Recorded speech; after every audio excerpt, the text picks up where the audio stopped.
Les députés CDH luxembourgeois réclament de nouvelles aides wallonnes pour le secteur Orca. En province de Luxembourg, le secteur Orca représente des milliers d'emplois, plus de 600 restaurants, 250 cafés et près de 2000 hébergements dont 175 hôtels et près 1600 hébergements de terroirs, gîtes, chambres d'hôtes, sans oublier une centaine de campings et 25 villages de vacances ou centres de tourisme social.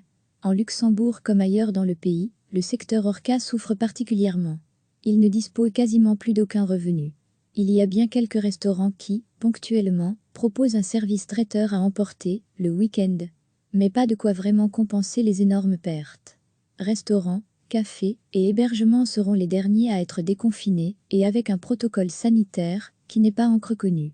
C'est pourquoi les députés CDH luxembourgeois, Anne-Catherine Goffinet et René Colin, demandent au gouvernement wallon d'accorder aux indépendants et petites entreprises de l'Orca une deuxième indemnité compensatoire, une deuxième fois 5 000 € pour les mois de mai et juin. Pour René Colin, qui fut ministre wallon du tourisme sous la précédente législature, et, avant cela, pendant 8 ans, député provincial luxembourgeois au tourisme, il faut sauver un maximum d'emplois et d'entreprises du secteur, sinon ce sera un vrai massacre. Et cette catastrophe économique et sociale s'accompagnera d'un coût, pour les pouvoirs publics, encore beaucoup plus conséquent. Les deux députés CDH demandent aussi que, de la même façon que le gouvernement flamand l'a imaginé, que les entreprises des autres secteurs, qui n'ont pas pu rouvrir le 11 mai, bénéficient d'une indemnité de 150 € par jour, de la Wallonie, jusqu'à leur réouverture. Le CDH a aussi déposé une proposition de décret qui vise à supprimer les discriminations à l'encontre des ASBL, associations et fondations dans le cadre des aides économiques accordées dans le contexte de la pandémie du Covid-19. Pourquoi un centre équestre qui est sous statut d'ASBL ne bénéficie pas des mêmes indemnités qu'un autre centre équestre qui fonctionne en société privée, clame Anne-Catherine Goffinet, et ce n'est là qu'un exemple. En province de Luxembourg, le secteur Orca représente des milliers d'emplois, plus de 600 restaurants, 250 cafés et près de 2000 hébergements dont 175 hôtels et près 1600 hébergements de terroirs, gîtes, chambres d'hôtes, sans oublier une centaine de campings et 25 villages de vacances ou centres de tourisme social.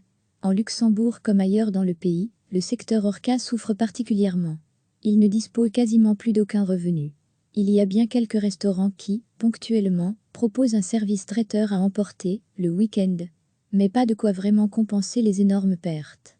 Restaurants, cafés et hébergements seront les derniers à être déconfinés et avec un protocole sanitaire qui n'est pas encore connu.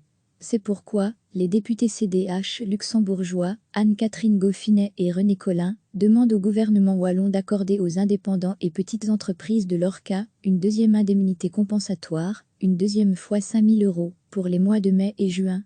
Pour René Colin, qui fut ministre wallon du tourisme sous la précédente législature, et, avant cela, pendant 8 ans, député provincial luxembourgeois au tourisme, il faut sauver un maximum d'emplois et d'entreprises du secteur, sinon ce sera un vrai massacre. Et cette catastrophe économique et sociale s'accompagnera d'un coût, pour les pouvoirs publics, encore beaucoup plus conséquent. Les deux députés CDH demandent aussi que, de la même façon que le gouvernement flamand l'a imaginé, que les entreprises des autres secteurs, qui n'ont pas pu rouvrir le 11 mai, bénéficient d'une indemnité de 150 € par jour, de la Wallonie, jusqu'à leur réouverture. Le CDH a aussi déposé une proposition de décret qui vise à supprimer les discriminations à l'encontre des ASBL, associations et fondations dans le cadre des aides économiques accordées dans le contexte de la pandémie du Covid-19. Pourquoi un centre équestre qui est sous statut d'ASBL ne bénéficie pas des mêmes indemnités qu'un autre centre équestre qui fonctionne en société privée, clame Anne-Catherine Goffinet, et ce n'est là qu'un exemple. Cliquez sur s'abonner pour recevoir les dernières nouvelles.